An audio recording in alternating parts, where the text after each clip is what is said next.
It was kind of jarring on Friday when Malala, a Pakistani Muslim, was awarded a Nobel Peace Prize. A, because whenever she speaks, whenever she stands up against extreme interpretations of Islam, it gives people hope. And B, because most of the media discussion about Islam lately has been about those extremes. Take a look at this. It's a clip from Real Time with Bill Maher on HBO that sparked days of cable news debates. Ben Affleck is one of the panelists, and the topic is the role of radicals in Islam.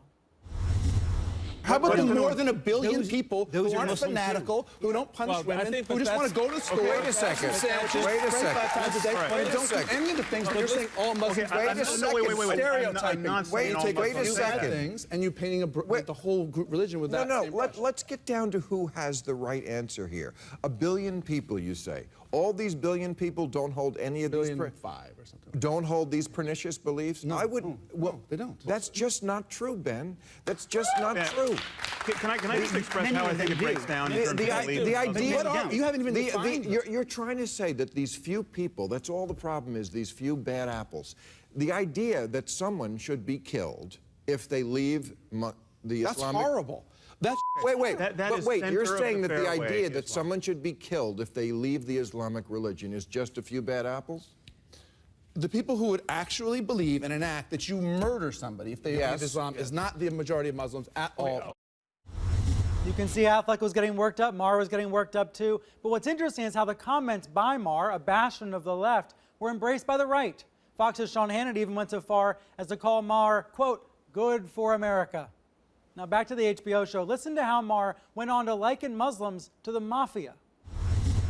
One reason they don't get exposed is because they're afraid to speak out, because it's the only only religion that acts like the mafia, that will kill you if you say the wrong thing, draw the wrong picture, or write the wrong book. So you do have, there's a reason why Ayaan Hirsi Ali needs bodyguards 24/7. What is your solution? What is your ask? No, Just condemn Islam? the solution.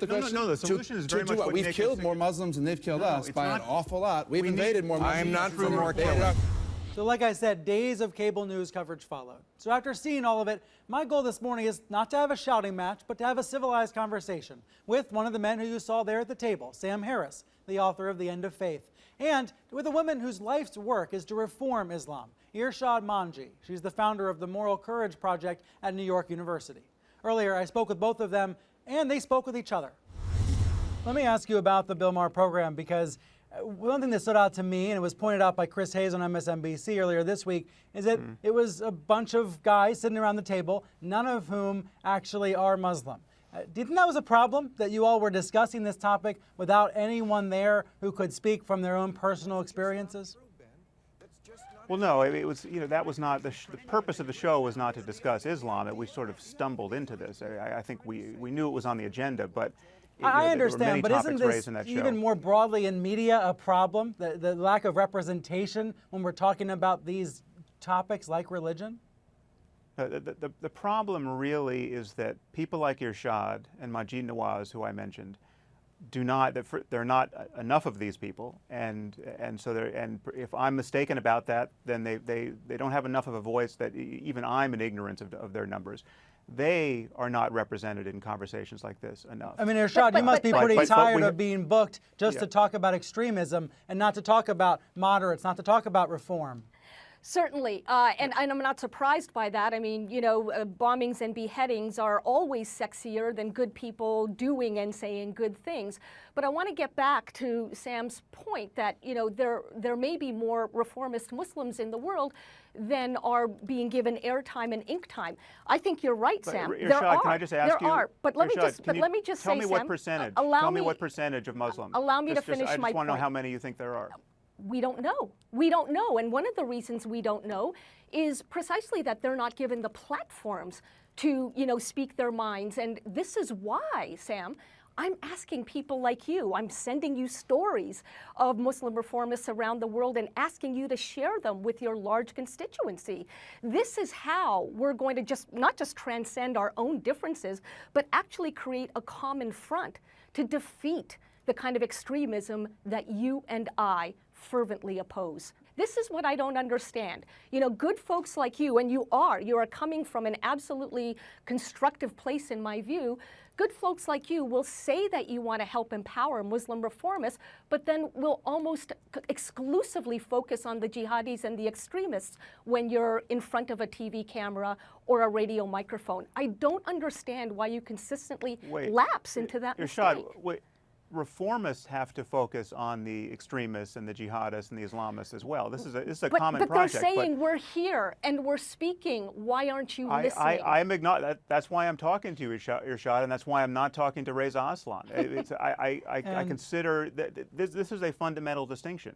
We need people who will honestly acknowledge the problem. And this is why I'm doing a book with Manji Nawaz, and this is why I'm giving money to his organization. To your point, Sam, about these percentages, you said on the Bill Maher program that jihadists and Islamists make up arguably 20% of Muslims in the world. But I can't find the data for that. Where does that come from? Well, that's quite conservative, and again, But it's conservative based on what? Well, Pew results, Gallup polls. There have been many polls done in Muslim countries, and if you look at these polls, you'll see that in many cases the most extreme countries have not allowed the polling to take place. So the data already skewed in favor of a more benign picture. Well, that's a fair point, but the same Pew polls that you're citing also show things like this. Let me read one line from it. This is from 2013. In most countries where the survey asked Muslims about religious extremism, more than 75% say suicide bombing and other forms of violence against civilians is rarely or never justified. To me, that doesn't sound like the sort of violent Islam that I hear you describing. Okay, well, you've cherry-picked one question, but just flip it around. So 25% say that it is sometimes or often justified. And when you look, that's averaged over a bunch of countries. That's if you look at specific countries, there are percentages that are much higher. So then I guess we should be having a country-by-country discussion and not a discussion about Islam. Well, no, we can do that, but again, it's misleading to focus on countries, as many people want to do, and it's much more relevant to focus on doctrines and the total number of subscribers to each of these doctrines. So if you ask a question like, do you think apostates should be killed? Do you think someone should be killed for leaving the religion, whether joining another religion or becoming an atheist? That is, first of all, that is a mainstream doctrine within Islam. There is no school of Islam that says, "Oh no, apostasy is fine. Where did you ever get that idea?" Every school of jurisprudence in the Muslim world will say that apostasy is a killing offense. Now, a reformist like Irshad has to figure out how to change that. But Sam, if you take this narrow question, may I just add vast numbers of Muslims believe this is a killing offense, and that's why Irshad's life is dangerous, and that's why the life of any Muslim atheist is dangerous, in the way that the life of a Christian atheist or a Jewish atheist isn't. Irshad, do you feel that your life is dangerous? Used to be.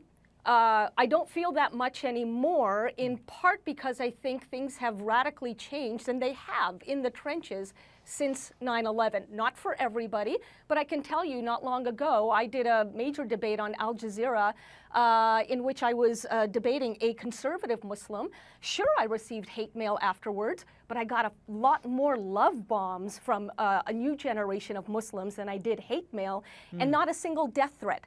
Am I therefore saying that everything is rosy? Not at all, and please do not misunderstand me there. What I am saying is that when you consistently focus on the problem without shining a light, Sam, on where the hope is coming from, then that in turn misleads the general public into believing that there simply is no hope. And so people lapse into despair and then become even more angry and even more fearful. I think I will. I'm happy to take your direction there, Irshad, and if you want to send me a blog roll that I should tweet about, I'm happy to do it. I think you're giving me more credit as a publisher of this kind of information than I deserve. But the other thing that you notice about my focus is a result of the fact that so few people are calling a spade on this issue. We have a president who says ISIS has nothing to do with Islam. Right. We have obscurantists like Glenn Greenwald and Reza Aslan taking up immense bandwidth. Right. And lying about the link between doctrine and behavior. And then academics and journalists everywhere simply don't believe that anyone ever believes in paradise. I think this is all Right. propaganda. They Of think course they're it all. is. They think jihadists are bluffing. My point. It's amazing to me that blowing yourself up is not convincing as a Right. rhetorical device that you actually have the courage of your convictions. Sam, I'm simply saying, I agree with you 100% on that, and I'm simply saying that rather than allow yourself to be distracted by the propagandists, how about taking back your message and shining a spotlight on reformists over and over again, not just once, not just intermittently. The conversation will keep going online and here on TV. Sam Harris and Irshad Manji, thank you both for being here. Thank you. Thank you.